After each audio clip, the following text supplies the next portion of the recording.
PT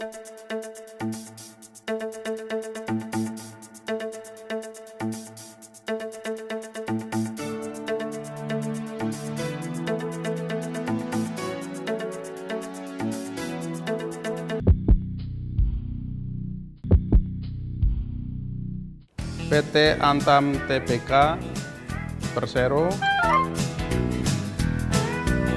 PT Antam Persero Tbk. PT Antam Persero Tbk.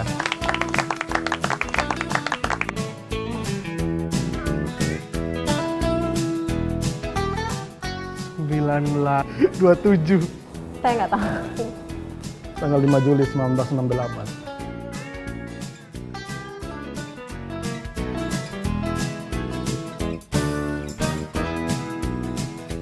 (1996). Gak inget saya. Oh, nggak tahu saya. Di IDX di tahun 1997 dan kemudian di ISX 1999 yang non full listing di tahun 2002.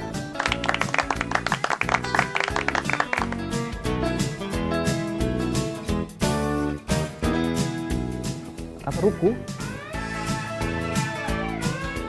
Pas. Lupa Pak. Sekitar tahun 1980-an. Sekitar tahun 2007 ya.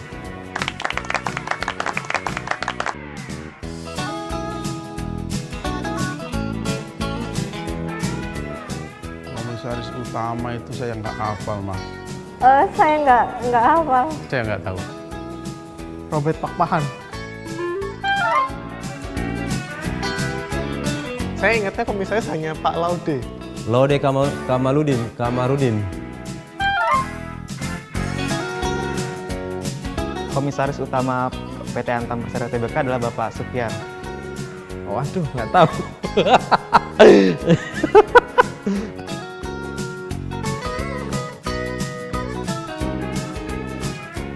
Direktur Keuangan Bapak, lupa. Yang saya lupa keuangan, Pak. Keuangan itu ada nama-nama Bataknya itu, tapi ada tambunannya, Pak. Ada satu lagi ya? Mana sih? Oh, Pak Jaya, ya Allah, direktur saya itu.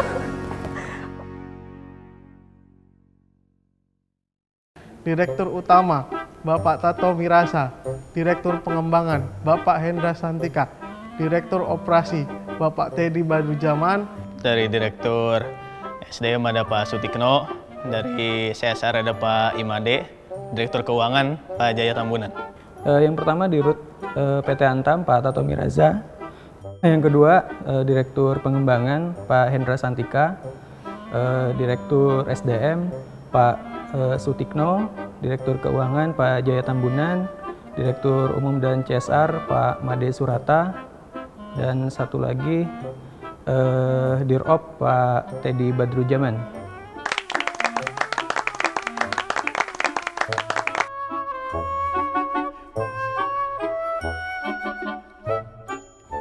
Tayan, SPP-nya nggak tahu. Anak-anak perusahaan banyak itu, aku udah hafal. Tayan, Pak, lupa saya.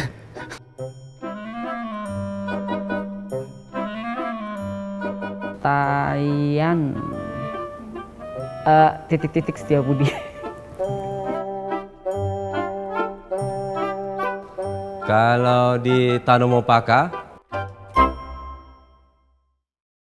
Unit Bisnis Pengolahan Emas Pongkor, SPP-nya Pak Hari Wijayanto. Unit Bisnis Pengolahan Boksit Tayan, GM-nya itu Bapak Insinyur Bambang Setiabudi. Unit Geomin di Pulau Gadung, General Manajernya Pak Bajanuddin Tambun. Unit Bisnis Pertambangan Nikel Maluku Utara, GM-nya Bapak Gede Gunawan. Logam Mulia, GM-nya Pak Dodi Martimbang. Di Sulawesi, unit bisnis nikel, di situ Pak Tatang Hendra.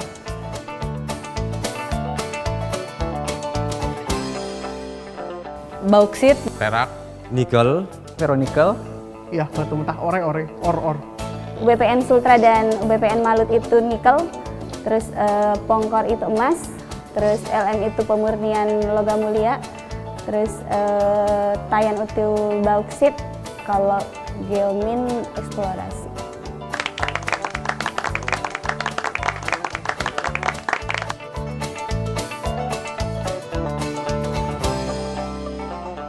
Kalau yang hafalan-hafalan ini ngeblank. Antam guiding principle. Apa ya? Lupa lagi tuh. Nggak perlu dihafalin tapi ngerti loh. 3 aja hafalnya. Hafal semua, Pak. Apa ya? Lupa. Poin-poin yang harus dimiliki oleh insan Antam yang dijadikan checklist atau panduan bagi atasan untuk menilai bawahannya, dan juga yang dijadikan panduan oleh bawahan untuk menilai atasannya seperti itu.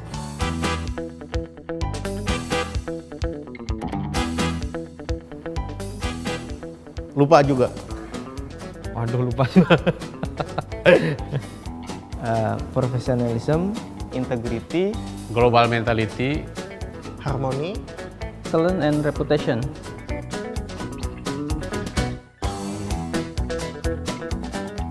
Wah,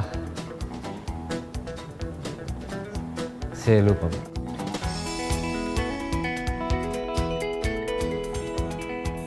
Lupa juga.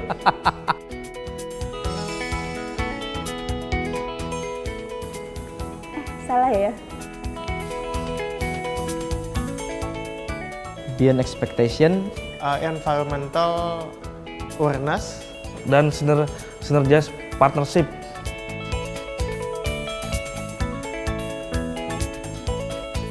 Aduh, saya kurang tahu tuh.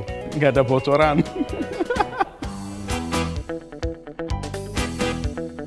Intinya go into world class company lah.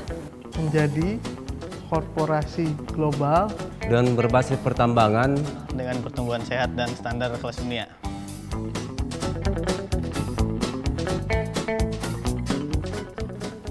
ada 5 Pak, cuman nggak hafal, nggak pernah dihafalin Pak.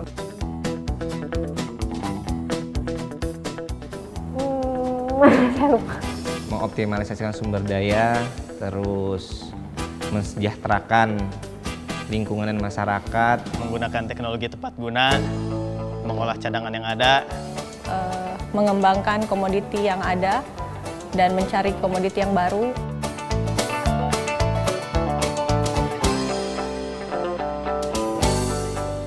blowing system itu,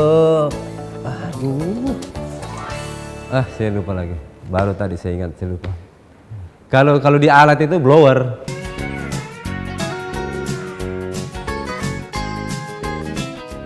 Kurang tahu juga sih, Mas. Abang nggak tahu, Mas. Mr. Blowen, suka-suka itu ya lah. Ini yang cari-cari muka itu ya. Mekanisme pengaduan terkait pelaporan terhadap pelanggaran yang dilakukan oleh bisa manajemen ataupun karyawan.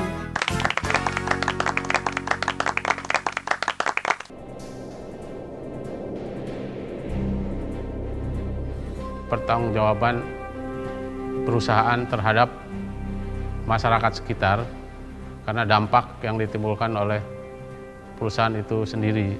Contohnya, dari masyarakat minta proposal bantuan adat, terus bangunan tempat ibadah, bantuan beasiswa untuk anak sekolah, terus bantuan keterampilan.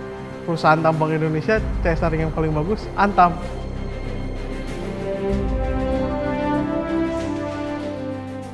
Penanaman pohon di Pemala itu bakau di tanah. Terkait lingkungan hidup, misalkan konservasi di sekitar Taman Nasional Gunung Halimun yang di daerah Pongkor. Yang jelas, selesai pasca tambang, Antam selalu melakukan reklamasi.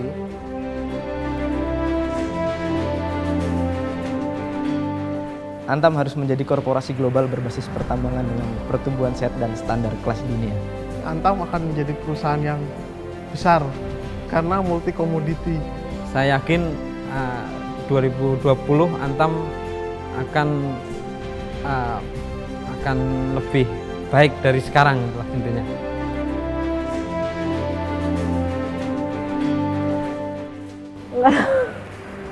Saya baru dengar ini, nggak tahu tujuannya itu dari temanya itu aja kemana, saya juga kurang tidak tahu sama sekali. Tapi itu bukan hal yang membuat kita takut atau gentar, itu yang membuat kita menjadi solid dan saya yakin kita mampu melewati hal ini dengan baik. Semua juga uncertainty ya, tidak bisa siapa yang bisa prediksi harga komoditi ke depan, siapapun nggak bisa tahu. Kita harus bisa melihat realitas, kemudian mengantisipasi ketidakmenentuan situasi baik di masa sekarang maupun di masa-masa yang akan datang, sehingga kita bisa melakukan antisipasi setiap perubahan yang akan terjadi, sehingga kita lebih siap menghadapi itu dan kita mampu untuk menghadapi segala situasi gitu, Pak.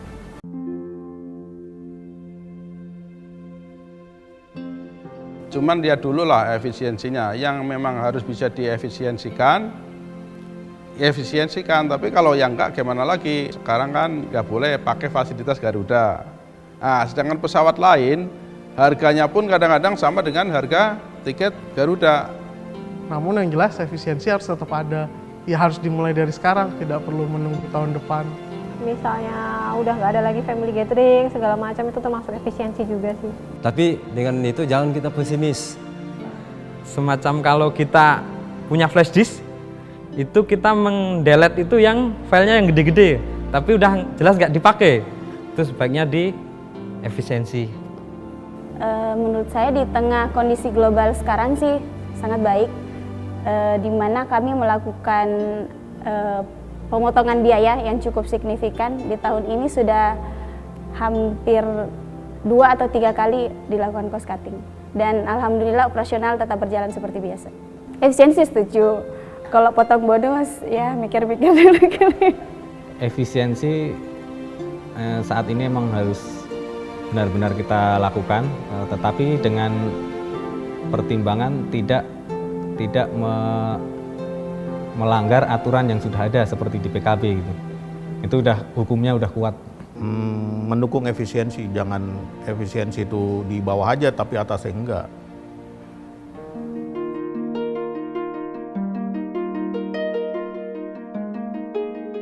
Kalau untuk jangka panjang bagus ya, tapi kalau diterapkan dalam waktu yang relatif dekat itu mungkin kita kesulitan.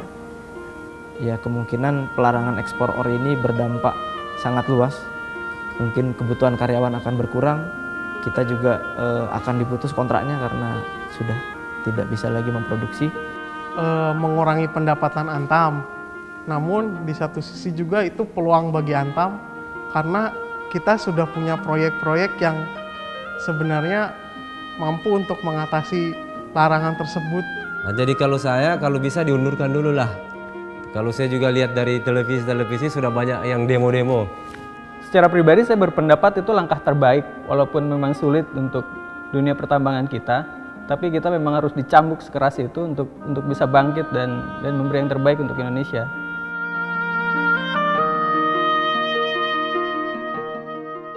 Oke, sarannya mungkin lebih meningkatkan kualitas-kualitas dari orang-orang yang berada di ujung-ujung tombak dalam hal negosiasi dengan pihak luar. Keterkaitan seperti tadi, permasalahan dengan peraturan pemerintah, hubungan dengan stakeholder di daerah. Jadi kita percaya dengan Bapak Direksi yang sekarang, apapun yang diarahkan, pasti kita akan lakukan. Lebih mampu bersinergi saja Pak, sisi kerjasama bukan sekedar dari fungsional tapi juga hati ke hati Pak. Saya berharap efisiensi ini dilakukan ke semua. Jangan sampai ada istilah kita menuju ke akhir tahun anggaran, kita seolah-olah mau menghabiskan anggaran. Ke depan dalam melakukan rekrutmen itu benar-benar sesuai dengan kompetensi lah, skill yang dibutuhkan gitu. Jangan sampai merekrut seorang pegawai itu hanya karena dia itu titipan saja gitu. Jadi penempatan sumber daya manusia tuh mesti benar-benar dilihat, diperhatiin sama SDM ya. workload analisisnya mesti jelas. Kalau enggak nanti ada yang kerja capek, ada yang santai-santai banget gitu. Yang saya lihat selama saya kerja banyak yang begitu. 3 hal. PLN. P, pengabdian boleh sama. Loyalitas juga sama. Tapi nasib berbeda nantinya.